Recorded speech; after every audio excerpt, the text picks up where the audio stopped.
From the Major Label Debut Podcast Network, this is your MLD News. I'm Graham Wright. The headline today, Pitchfork Media, pitchfork.com, the music review website that certainly had a seemingly definitive influence over my own life and the lives of many indie musicians contemporaneous to me, has announced as part of its sort of ongoing evolution in the modern mediascape that it's going to a $5 a month subscription model like so many websites have. Here to discuss this possibly seismic or possibly non-important news, as always, is Major Label Debut producer John Paul Bullock. John Paul, have we talked about Pitchfork on this podcast before, or am I just remembering other phone conversations you and I have had in private about Pitchfork over the years? Good morning, Graham. I think we have talked about Pitchfork. I think I think you recently told the story of, I'm not sure if it's in an episode that has already been released or if it's coming soon, about a voice message I left for you after they gave a middling to good, honestly. I think it was kind of like a 6.5 or something like that. It was a 6.3, not that I still remember. Not that I haven't forgotten for 1 second since it happened in 2008. Of a nearly perfect record that you made, and seemed like it was a pointed attack at you, a person I love very much, and your compatriots in Tokyo Police Clubs. So I'm not sure if we've discussed it enough, but I'm excited to discuss it with you today. So the nitty-gritty of it is that Pitchfork will remain free for those of us that don't want to pay, as long as we read 4 reviews a month. And then past that, it's paywalled. And also behind the paywall, a comment section, which Pitchfork has never had, but will be adding, I think, for subscribers only. And also the ability to, never mind Pitchfork's generated numerical rating, you, the user, that the website peruser, can now rank the records yourself, and an average or aggregate of those rankings will be displayed alongside Pitchfork's official number, which is interesting to me because when I heard that they were going $5 a month behind the paywall, I kind of thought, the only websites I've seen seemingly succeed with this model, as more and more things go subscription-based and everyone's now outlying all this money every month, is places where there is sort of a community aspect. And it seems like people are more willing to pay to yak with their online friends in the comments section than just to sort of get rhetorical content delivered to them. And lo and behold, Pitchfork has come up with the comments section, whatever, but the user review score seems, again, like maybe in 2006, it would have been enormously impactful to the entire music industry, certainly the indie industry. And now I have no idea. What does Pitchfork mean in 2026? What is their status as cultural movers and shakers and influencers? Do you have any sense of that? Certainly less than it did. And I think that if you look at it in competition to something like The Needle Drop, or even just, your kind of average YouTuber who reviews records on the regular, I really think that it seems to be struggling. And I'm not sure that this kind of subscription is something that I would be interested in. The only comments I am interested in engaging with are comments on the Major Label Debut Instagram or on our YouTube videos. I really, really, really don't want to put any more of my time or treasure into other people's semi-social media-y, like platformy kind of attempts at the attention economy. I'm no longer willing to do that. And I do feel like a sucker for having spent a lot of time on Facebook and other such sites, particularly Twitter. I mean, Lord knows, there was probably about a year where I was pretty active with Twitter, and I had to go through and just delete all my old stuff. Not that any of it was in any way, shape, or form controversial. It was just, I realized, I just have all this digital detritus that exists, and I don't want, as a a neat person and a clean person. I did not want to leave a trail of mess behind me. And this seems like a very interesting moment for Pitchfork to make this move in, because when it was at its height in the early aughts and the tens, I guess, it was sort of seemingly maybe the last of the, publications of record when it came to setting the narrative on whether a band or an artist or an album or a song was exciting or embarrassing, or the vanguard of a new thing, or actually fraudulent. And it seemed to me, top down, for lack of a better term. Their reviewers and their editorial board generated these number scores, these sort of point number, extremely minutely divided scores. And you would go there and you would learn from them, what was cool or what was out. And that seems less and less relevant as people, everyone now can be their own critic and can publish their own reviews and their own TikToks and Instagram reels, talking in front of a screen, just like Julian Fantano. And Anthony, yet maybe there's Anthony, my boy. Anthony. What did I say? Julian? Who's Julian Fantano? That's Julian Fantano. I think that might be a Canadian. I think actually Julian Fantano might be an indicted former Canadian politician from my town that no one Have in the you world ever has heard seen of. them Excuse together? me. Is what I'm saying. Like, please. Yeah. After we went to the big house, that's when the needle drop started. Well, I will say I actually do love Anthony Fantano's output, and I think that he has provided a very valuable service in an age where you're hard pressed to name another music critic. And Yeah.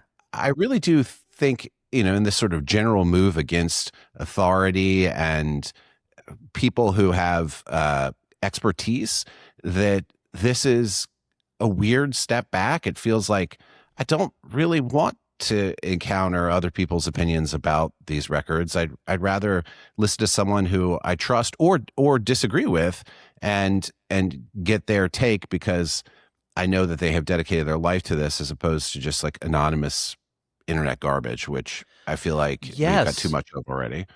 I was speaking to someone recently, and I can't remember anymore if it was on the pod or at a bar or what, but about how maybe there's this just beginning to percolate return to interest in curatorial voices, in expert voices, whatever the new version of John Peel will be, because everything is so algorithmic or so flattened with just all your Yahoo friends have the same amount of opinion as anyone else.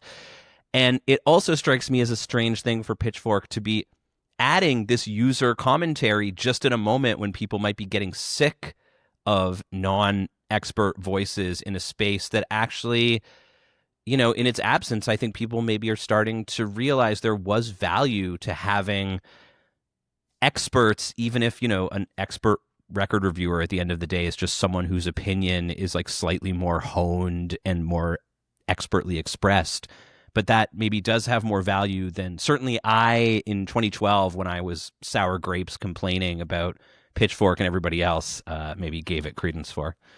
Well, look, I think part of the agreement with corporate media is that we are willing to put up with your ads for Clorox or boner pills or whatever it is in order to receive free, in air quotes, high quality content. I mean, was the same for network television here in the United States. And that has just sort of gone away. I mean, or it's just that we're going to give you those ads and then also you're going to pay to consume those ads. And let me ask you a real question. Would you ever pay $5 a month for anything like this? I have at various points paid up to $5 a month for podcast Patreon subscriptions, which I guess is the same sort of thing, getting, hearing from yahoos who are nominally experts for the low price of a cup of coffee. What about you? I think that you're already sort of getting the Yahoo's opinion on Pitchfork, because I don't really know who any of these critics are at this point, and it's very difficult for you to develop that kind of parasocial relationship that you do have with a podcaster through print, online, blog, media. So I subscribe to a bunch of Substacks and people whose opinions I trust, but in this case, when it's owned by Condé Nast and it's got banner ads all over it, and then the only additional benefit you get is the ability to engage with anonymous people online, I can't see that being a service that I want to pay $5 a month for. It all seems to me to just be part of this widening gyre of the former media of our culture, which is holding on by the skin of its teeth to just for the sake of holding on, because it's too big to fail, even for things that are kind of small like Pitchfork. And it's clear that something has fractured and is, what do they say? The old world is dying and the new is struggling to be born. And this seems to me to be much more of the old world dying energy than the new world being born energy. And everything that's happening right now that we talk about in like the media space and probably the industry space as well of music seems to me to certainly in 30 years it will all be gone, and maybe in 20 and maybe in 10 and honestly maybe in 5.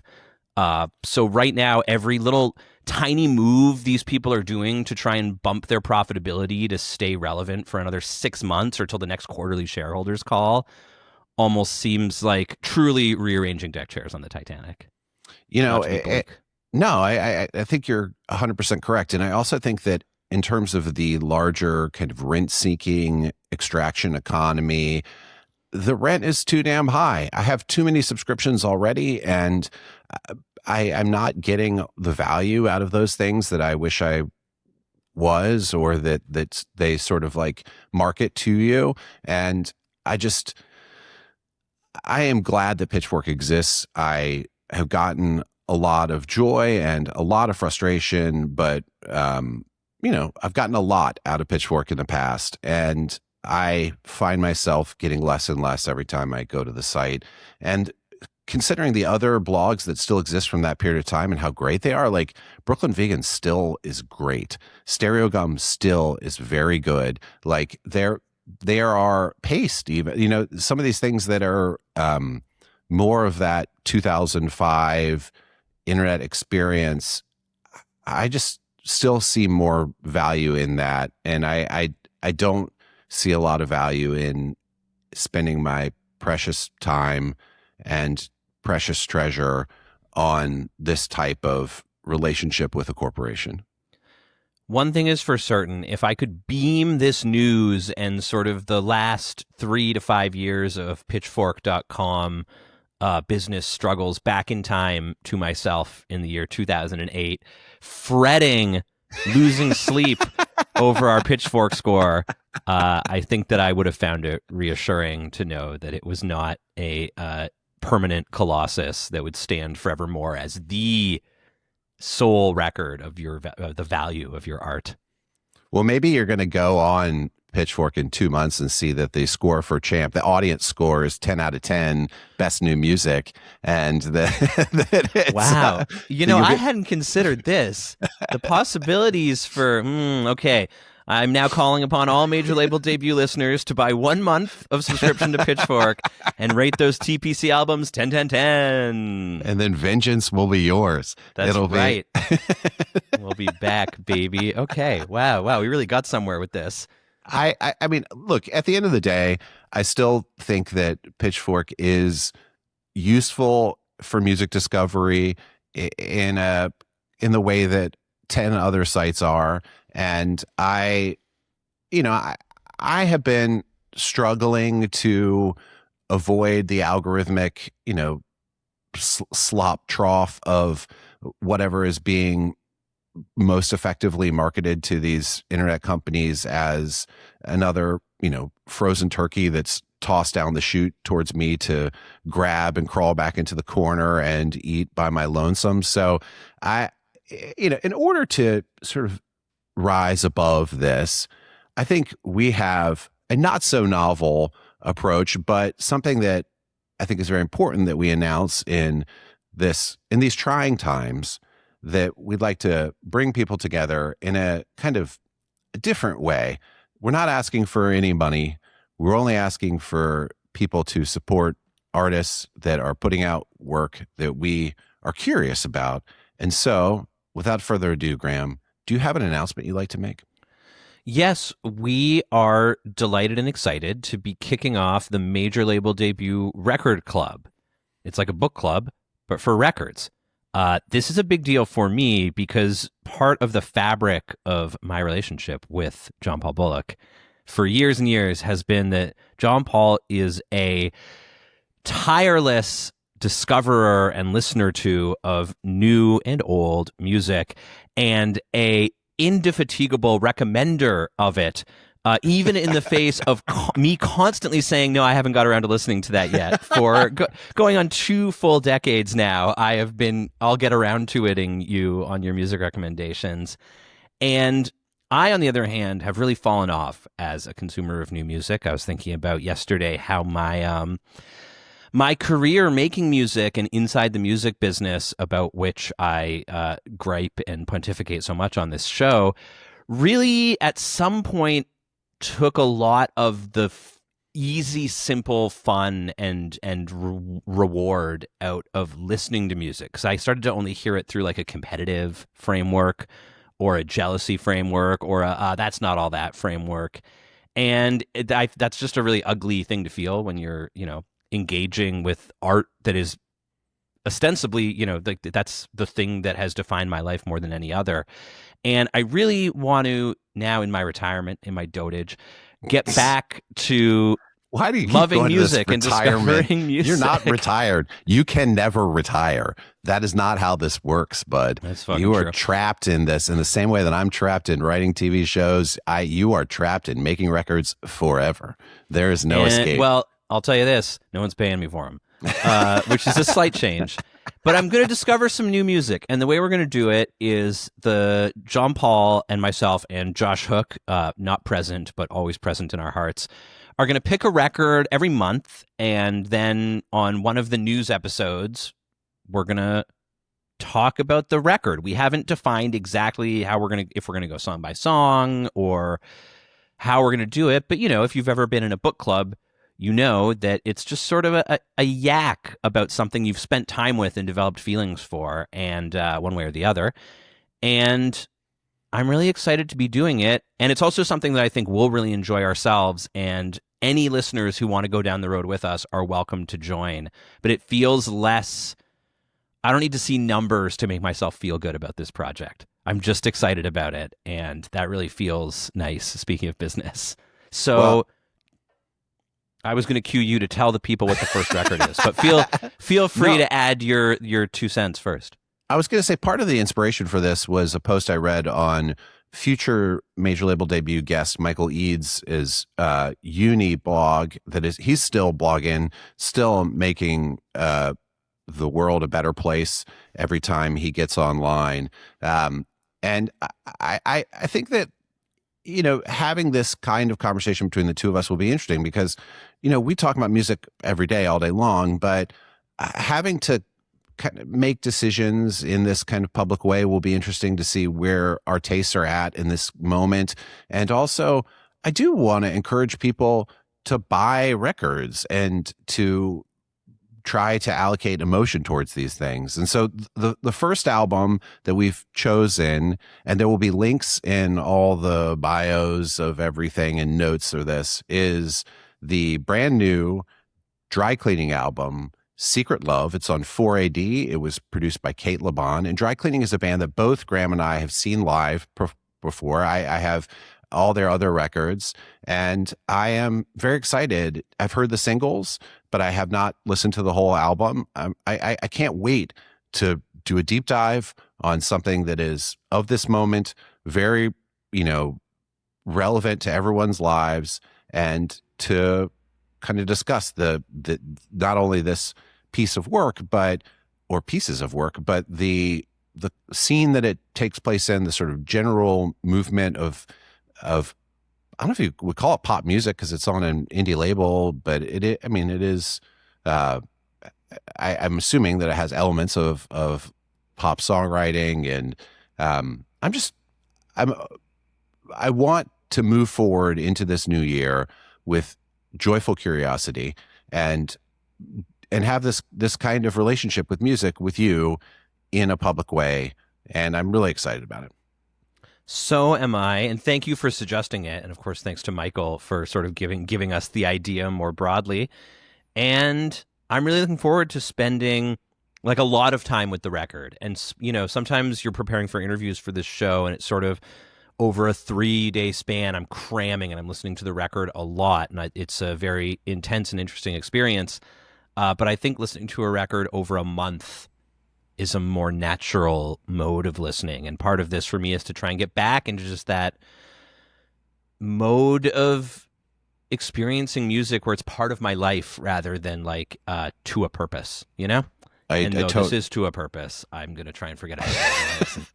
I totally agree with you. And also, if you're listening to this at minute 21 of this conversation and you have ideas for future records for us to cover, if you are really into something or have heard about something that you're curious about and want to get our takes on it, or you want to engage with us through the comments in a way that's free, well, we're not profiting from it, but the horrible multinational corporations that this content exists on their platforms, they will sort of, drink your blood. Please suggest future records for us to cover. Please engage with us. Please buy albums. I just, every time I've been going to record stores weekly since I was a little child. And in the last 6 or 8 months, I've really been impressed with every time I go into a record store, particularly Record Safari in LA, which is, shout out Record Safari, the best. There's tons of people in there buying vinyl, and like my niece is buying CDs, and everybody is, it seems like that there's a shift towards focusing on physical objects and having a kind of emotional and actual ownership over these things. And I want to encourage more of that. I feel like that is how I have developed a lot of meaning and had a lot of kind of wonderful experiences. And I want to share those wonderful experiences with you, the listener, and with you, Graham, and with Josh in the digital ether. Hello, Josh. Hello, Josh. So that's our announcement for the next MLD project, offered as always free of charge. And that's the news about Pitchfork and society. So, John Paul, as always, thank you for joining me to break that all down. Thank you, Graham. I appreciate it. And that's your MLD news. The show is produced, as always, by the aforementioned and dearly beloved John Paul Bullock. Hello. And also by our best bud, Josh Hook. Hi, Josh. God bless you. Greg Alsop made our theme music. Mwah. Hello, Greg. And, our tree falling in the forest makes a sound because of you, the listener. So thank you for listening and continuing to engage with us and our thoughts and our cockamamie schemes. That's all for this week, but Major Label Debut will return with more tales, news, and unheeded falconer's cries from the intersection of arts and commerce. So long. Bye, guys.